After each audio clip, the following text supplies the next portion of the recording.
I think we've had a very serious and important debate, not just this morning, but throughout the year, and it's covered a wide range of issues, and it's reflected our considerable pride in what we've done already done to improve childcare, and we're going to do more, what we've already done to give parents more flexibility at work to balance home and family responsibilities, the work that we've done to make tackling domestic violence a priority, what we've done to respect and acknowledge same-sex relationships with civil partnerships, and how we've strengthened the law to fight racism. And this debate has shown that equality is, as it always has been, and it always will be, a passionate issue for us in the Labour Party. And the reason is this: it's about prejudice. It's about tackling unfairness and discrimination. We just don't think that anybody should have to suffer the indignity of being told, sorry, you're too old, you're past it, or, well, I don't think you can do that because you're disabled. And no, we're not prepared to believe that a woman working part-time is worth 40% less per hour than a man working full-time, and that's why we're going to bring in a tough new equality bill. And while we're all proud that Labour has 4 times more black and Asian members of Parliament than all the other parties put together, including our newest member of government, Dawn Butler MP, so whilst we're very proud of that, Parliament is still not representative of this country, so we must and will do more. For us, equality is about respect. It's about basic fairness and human rights, so it's vital for every individual. But it's also vital for society as a whole, a society which is unmarred by prejudice and discrimination and unfairness is more at ease with itself, and it makes for a stronger economy too, one which includes the talents of all. So that's why, having worked with our Labour councillors, with the trade unions and our MPs, and through the important policy discussions in the party, our ministerial equality team of Vera Baird, Barbara Follett, Cathy Ashton and Barbara Keeley will be taking this work forward. And we'll press on with tackling unfairness and inequality with a tough new equality bill, a flagship bill which will strengthen the laws to tackle unequal pay for women. We will build on the work of trade union equality reps like Monica. We will bring in new rights to protect older people from discrimination.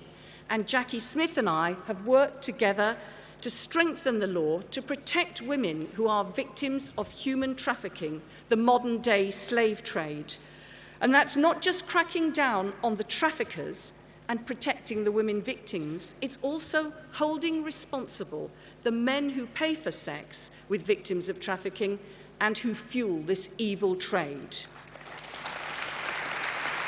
And we'll make sure that the laws to outlaw discrimination against disabled people are fully respected. Just a glimpse of what can happen when the talents of disabled people are allowed to flourish was shown to everyone by our brilliant Paralympic team in Beijing, and I think we all should congratulate them.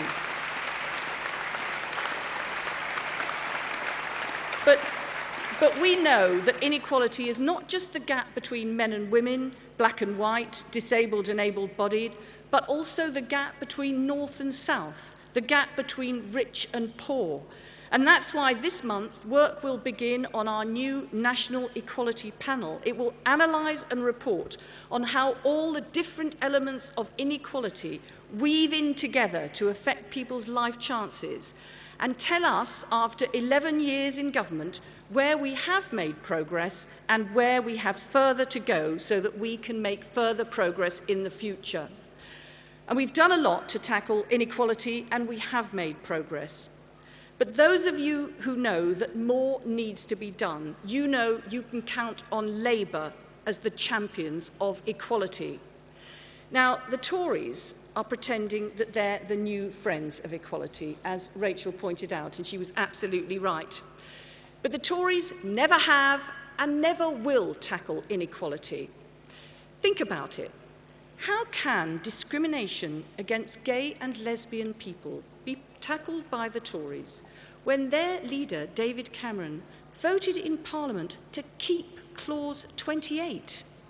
And he can't blame anyone else for that. It was on a free vote. How can the rights of older people be protected by the Tories when the Tories think that discrimination laws are a burden on business? How can the gap between rich and poor be tackled by the Tories when they would cut Sure Start, abolish tax credits, and instead give tax cuts of £1 billion to the richest 3,000 millionaires in this country? And how can inequality between North and South be tackled by the Tories? Because their answer to the North-South divide is perfectly simple. It's easy. You just forget about the North. And how can anyone believe that the Tories really do, as they say they do now, respect women's rights, when the delegates to next week's Tory conference got in their conference pack not just an invitation to a lap dancing club, but a discount?